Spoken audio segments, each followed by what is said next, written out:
би рекла дека би требало да се погрижат највеќе за децата, пошто некако децава највеќе ни ги запоставија. По сите школи, не само по средни или по градинки да се ставаат или мрежи, значи има заштити секакви, барем додека се на школа да бидат заштитени.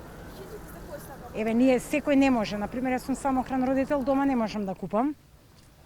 Прескапи се прочистувачите, така да барем додека е во школа тие 6 сати да биде, а после тоа се сноѓаме вака со маски, со филтри менјавање и тоа е тоа. Мора да се намалат штетните гасови што доаѓаат од дриса, охис, цементара, да се минимализира таа работа. Второ, ако може да се направи нешто со автомобилите, да се намали гужвата некако. Како што почна со протестиве, има масовна излезаност. Мислам дека и би требало барем некои одредени чекори да се преземат. Најважно е филтри да стават на овие големи фирми што се.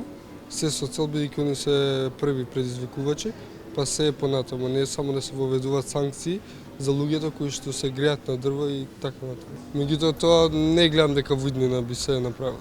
Па не знам зашто голем трошок е да се стават филтри и големите предпријатија не име во прилог тоа да го направат. Треба да се види што отпад ни се носи, каков отпад, каде се согорува тој отпад.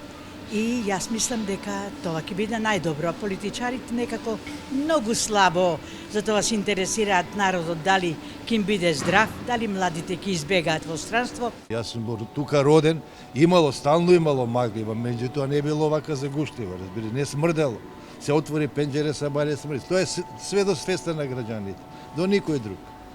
Нема, што може државата за да направи, за работи нешто, прави, меѓутоа треба време. Може од една свест. Све зависи до нас, никој друг.